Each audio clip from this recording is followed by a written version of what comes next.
तो हेलो दोस्तों, तो कैसे हैं आप लोग का स्वागत है किसमें तो बोर्ड पॉइंट में, किसमें बहु तो बोर्ड पॉइंट में। तो हम लोग क्या पढ़ रहे थे? तो हम लोग पढ़ रहे थे लोग क्या तो केमिस्ट्री।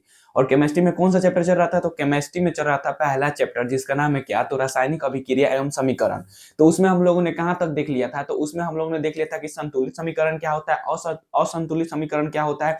जो भी कोई पहला वीडियो मतलब पार्ट 1 नहीं देखा है तो जाकर देख ले, उसके बाद आकर देखे क्या तो पार्ट 2। तो चलिए वीडियो करते हैं स्टार्ट बिना कोई देरी के। तो देखिए आज का टॉपिक हम लोग का क्या है? तो बाबू आज का टॉपिक हम लोग का क्या है? तो आज का टॉपिक है कि रासायनिक अभिक्रिया द्वारा कौन कौन सी सूचनाएं प्राप्त होती है। मतलब हम लोग को अब पढ़ना है क्या? तो रासायनिक अभिक्रिया। क्या पढ़ना है? तो रासायनिक अभिक्रिया। ठीक है।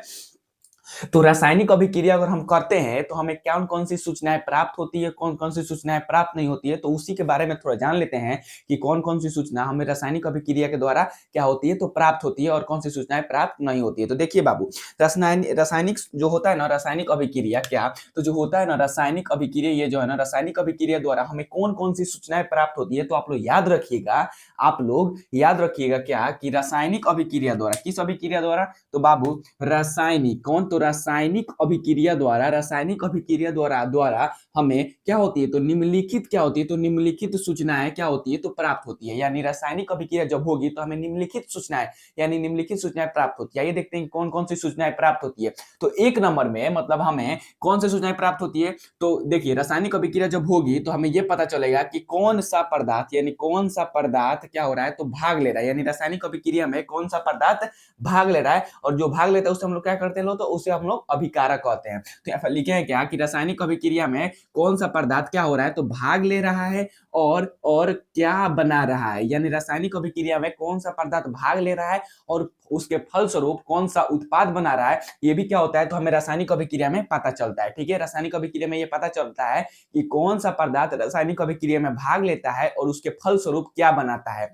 और जो दूसरा नंबर क्या है? तो दूसरा नंबर हमें ये पता चलता है क्या बाबू? पता चलता है कि अभिक्रिया में कि किस में? तो अभिक्रिया में कितने परमाणु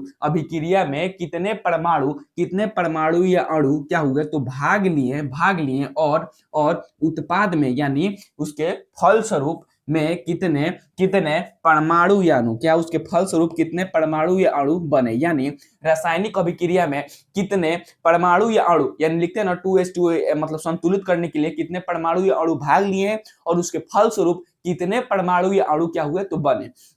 और जो तीसरा नंबर है हमें ये भी पता चलता है कि आयतन के हिसाब से कितना आयतन क्या हुआ तो भाग लिया और कितना आयतन बना। बस यही हमें क्या होता है तो रासायनिक अभिक्रिया द्वारा से पूछ सकता है कोई कि बाबू बताओ कि रासायनिक अभिक्रिया द्वारा कौन कौन सी सूचनाएं प्राप्त होती है। तो आप लोग बता दीजिएगा यही तीन। क्या तो एक नंबर में है क्या कि कौन सा पदार्थ भाग ले रहा है और क्या बना रहा है, ये भी यह पता चलता है। और दूसरा नंबर क्या पता चलता है तो अभिक्रिया में कितने परमाणु या अणु भाग लिए और उत्पाद में कितने परमाणु या अणु बने। और जो तीसरा नंबर हमें यह पता चलता है कि आयतन के हिसाब से कितना आयतन भाग लिया और कितना आयतन बना। अब इसके बाद हम लोग देखते हैं लोग क्या कि रासायनिक अभिक्रिया में कितने प्रकार होते हैं और बारी बारी करके क्या करते हैं लोग तो उसके चर्चा करते हैं लोग। मतलब रासायनिक अभिक्रिया में हम लोग कितना पढ़ना है तो 7-8 पढ़ना है अभिक्रिया है, और वो पढ़ लेंगे लोग तो ये चैप्टर खत्म हो जाएगा। इसमें केवल अभिक्रिया ही पढ़ना है और अभी तक जितना पढ़ाए थे लोग सब बेसिक था। अब इसके बाद हम देखते हैं कि रासायनिक अभिक्रिया के कितने प्रकार होते हैं कितने नहीं होते हैं। चलिए तो देखिए अब क्या है तो अब है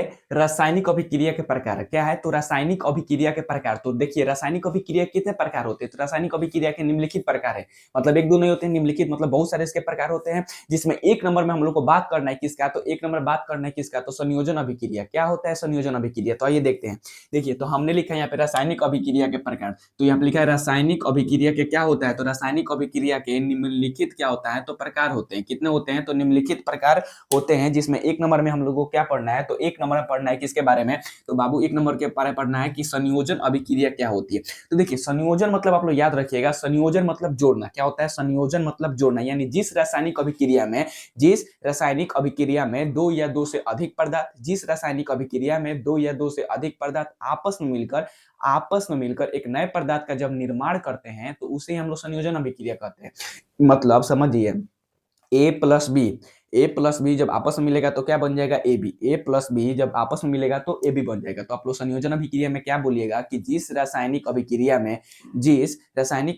में जब दो या दो से अधिक पदार्थ, जिस रासायनिक अभिक्रिया में जब दो या दो से अधिक पदार्थ आपस में मिलकर, कहा तो आपस में मिलकर एक नए पदार्थ का निर्माण करते हैं, उसे संयोजन अभिक्रिया कहते हैं। मतलब यहाँ पे हम लोग क्या लिखे हैं, तो यहाँ पे हमने लिखा है कि जिस जिस रासायनिक अभिक्रिया में, किसमें, तो जिस रासायनिक अभिक्रिया में एक या एक से अधिक पदार्थ, क्या, तो एक या एक से अधिक पदार्थ, एक या एक से अधिक पदार्थ आपस में क्या करता है, तो जुड़कर, आपस में जुड़कर या मिलकर एक नए पदार्थ का क्या करते हैं, तो एक नए पदार्थ का क्या करता है, तो निर्माण करता है तो उसे हम लोग क्या बोलते हैं लोग, तो उसे संयोजन अभिक्रिया कहते हैं। याद रखिए क्या, कि जिस रासायनिक अभिक्रिया में एक या एक से अधिक पदार्थ आपस में मिलकर एक नए पदार्थ का निर्माण करते हैं तो उसे संयोजन अभिक्रिया कहते हैं। अब आपसे पूछ सकता है, उदाहरण दे देगा, बताइए कि कौन सी अभिक्रिया है। तो संयोजन अभिक्रिया पहचान करने का ट्रिक बताते हैं क्या, तो संयोजन अभिक्रिया कैसे पहचानिएगा, तो देखिए, अगर आपके ये तो एग्जाम्पल हो गया क्या, H प्लस O2 क्या हो गया, तो दो यौगिक मिलकर क्या हुआ, तो एक का निर्माण किया तो H2O, C प्लस O2 यानी दो मिलकर क्या किए, तो एक का निर्माण किए CO2। अब आपको कोई एग्जाम्पल में दे दे कि बाबू बताओ कि निम्नलिखित में से कौन संयोजन अभिक्रिया का उदाहरण है, निम्नलिखित में से कौन संयोजन अभिक्रिया का उदाहरण है, और आपको जब पहचान करने का नहीं आ रहा है तो कैसे पहचान कीजिएगा, तो देखिए, आप देखिएगा क्या, A और बी, क्या, ए और बी, और जब ए बी हो जाए, मतलब देखिए यहाँ पे, देखिए यहाँ पे ये क्या हो गया, तो इसको मान लीजिए ए और इसको मान लीजिए बी, क्या, इसको मान लीजिए ए और इसको मान लीजिए बी, और ये क्या बन गया, तो ए बी बन गया। वैसे ही ऐसा ही मतलब ऐसा ही कहीं भी होगा इसका एग्जाम्पल, तो ऐसा ही होगा क्या, दो मिलकर एक का निर्माण कर देंगे, दो मिलकर एक का निर्माण कर देंगे, संयोजन अभिक्रिया का क्या होगा, तो ऐसा ही उदाहरण होगा। यहाँ पे देख लीजिए, इसको मान लीजिए ए, इसको मान लीजिए बी, और यहाँ पे क्या बन गया, तो ए बी बन गया। अब ऐसा ही आप लोग क्या कीजिएगा, तो पहचान कर लीजिएगा कि हाँ, संयोजन अभिक्रिया हम लोग ऐसे क्या कर सकते हैं, तो पहचान कर सकते हैं, कैसे, तो ए प्लस बी तो क्या बन गया, ए बी, और यहाँ पे भी है ए प्लस बी तो क्या बन गया, ए बी, यानी ए प्लस बी ए बी बन जाएगा। क्या है, तो ट्रिक है पहचानने का कि संयोजन अभिक्रिया का उदाहरण हम लोग कैसे पहचान पाएंगे। तो चलिए बढ़ते हैं 2 नंबर की, और 2 नंबर क्या पढ़ना है, तो वियोजन अभिक्रिया, सेम इसका क्या होगा, तो उल्टा होगा। तो संयोजन अभिक्रिया तो हो गया, अब क्या पढ़ना है, तो अब पढ़ना है वियोजन अभिक्रिया। बाबू वियोजन अभिक्रिया क्या होता है, तो बाबू समझो, वियोजन अभिक्रिया क्या होता है, तो संयोजन अभिक्रिया के सेम क्या होता है, तो उल्टा होता है वियोजन अभिक्रिया। मतलब संयोजन अभिक्रिया में क्या हो रहा था, तो जब मतलब जिस रासायनिक अभिक्रिया में क्या हो रहा था, तो एक या एक से अधिक पदार्थ आपस में मिलकर क्या कर रहे थे, तो एक नए पदार्थ का क्या कर रहे थे, निर्माण कर रहे थे, वो किस में हो रहा था, तो संयोजन अभिक्रिया में हो रहा था। लेकिन वियोजन अभिक्रिया में क्या होता है, तो जब एक पदार्थ टूटकर दो या दो से अधिक पदार्थों का क्या कर दे, तो निर्माण कर दे, उसे वियोजन अभिक्रिया कहते हैं। मतलब वियोजन अभिक्रिया यहाँ पे क्या होता है, तो सेम संयोजन अभिक्रिया क्या होता है, तो उल्टा होता है। यानी वियोजन मतलब क्या होता है, टूटना, और संयोजन मतलब क्या होता है, जुड़ना। ऐसे भी आ सकते हैं क्या, तो संयोजन मतलब जुड़ना और वियोजन मतलब टूटना। तो वियोजन में मतलब क्या होता है, वियोजन अभिक्रिया में होता है कि जिस रासायनिक अभिक्रिया में, किसमें, तो जिस रासायनिक अभिक्रिया में जब एक पदार्थ टूटता है, जिस रासायनिक अभिक्रिया में जब एक पदार्थ टूटता है तो दो या दो से अधिक पदार्थों का क्या करता है, तो निर्माण करता है। इसी को हम लोग क्या बोलते हैं लोग, तो वियोजन अभिक्रिया बोलते हैं लोग। तो देखिए यहाँ पे क्या है, 2 नंबर में लिखे हम क्या लिखे हैं, तो बाबू देखो 2 नंबर में लिखे हैं वियोजन अभिक्रिया। क्या लिखे हैं, वियोजन अभिक्रिया। तो अभी हम लोग आप लोग को बताएं क्या कि वियोजन अभिक्रिया क्या होता है, तो जिस रासायनिक अभिक्रिया में क्या, तो जिस रासायनिक अभिक्रिया में जब एक या एक पदार्थ टूटता है, जब एक पदार्थ क्या होता है, तो टूटता है, तो क्या करता है, तो दो या क्या करता है, तो दो से अधिक, क्या, तो दो या दो से अधिक क्या करता है, तो पदार्थों का क्या करता है, तो पदार्थों का जब निर्माण करता है तो उसी को हम लोग क्या बोलते हैं, तो वियोजन अभिक्रिया कहते हैं।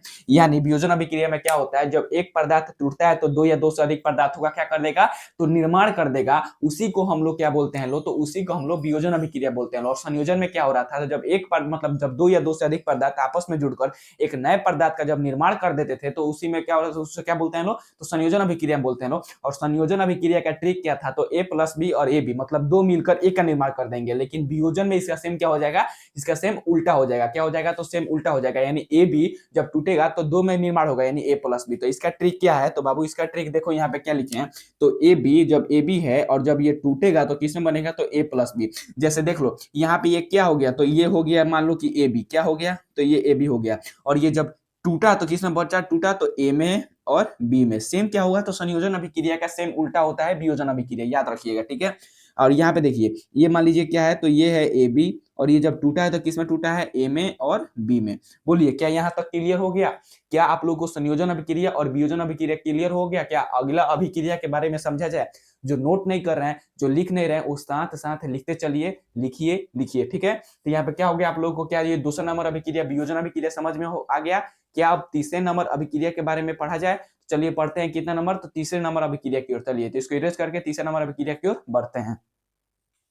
में आ गया। तो अब तीसरा नंबर अभिक्रिया क्या है, तो तीसरा नंबर अभिक्रिया क्या है, तो उष्माक्षेपी, और चौथा नंबर है क्या, तो उष्माशोषी। तो इसके बारे में पढ़ेंगे लोग कि उष्माक्षेपी क्या होता है और उष्माशोषी क्या होता है। तो देखिए उष्माक्षेपी इसमें क्या होता है, तो उष्मा का क्या होता है, तो निर्माण होता है, लेकिन उष्मा जो शोषी होता है तो इसमें उष्मा का क्या होता है, तो क्या होता है, तो इसमें ऊर्जा का खपत होता है। यानी उष्माक्षेपी में क्या होता है, तो जिस रासायनिक अभिक्रिया में उष्मा की उत्पत्ति होता है उसमें उसे उष्माक्षेपी अभिक्रिया कहते हैं, और जिस रासायनिक अभिक्रिया में उष्मा का क्या होता है, तो उष्मा का शोषण होता है, उसे उष्माशोषी अभिक्रिया कहते हैं। तो देखिए तीसरा नंबर अभिक्रिया क्या लिखे हैं, तो तीसरा नंबर जो अभिक्रिया है इसमें लिखे लोग क्या, तो उष्माक्षेपी। क्या लिखे हैं, तो उष्माक्षेपी। तो उष्माक्षेपी अभिक्रिया क्या होता है, तो जिस रासायनिक अभिक्रिया में, किसमें, तो जिस रासायनिक अभिक्रिया में, जिस रासायनिक अभिक्रिया में क्या हो, तो उष्मा की क्या हो, तो उत्पत्ति होता है, लेकिन उष्मा का क्या होता है, इसमें उष्मा का निर्माण हो, उष्मा की उत्पत्ति हो, उत्पत्ति होती है, उसे क्या बोलते हैं, तो उसे उष्माक्षेपी अभिक्रिया कहते हैं। क्या कहते हैं, तो जिस रासायनिक अभिक्रिया में क्या हो, तो उष्मा का उत्पादन हो, यानी उष्मा का निर्माण हो, उष्मा की उत्पत्ति हो,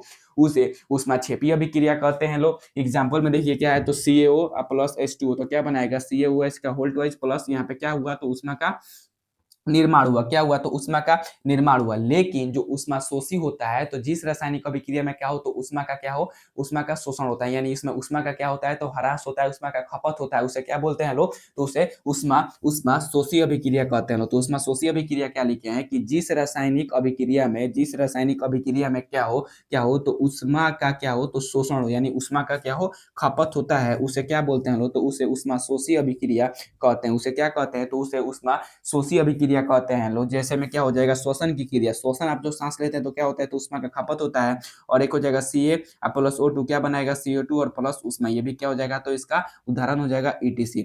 बोलिए क्या यहाँ तक आप लोगों को समझ में आ गया? आज के लिए बस इतना ही, मिलते हैं लोग अगले वीडियो में अगले अभिक्रिया के साथ। अगर अच्छा लगा होगा तो लाइक कीजिएगा, शेयर कीजिएगा और कमेंट कीजिएगा कैसा लगा।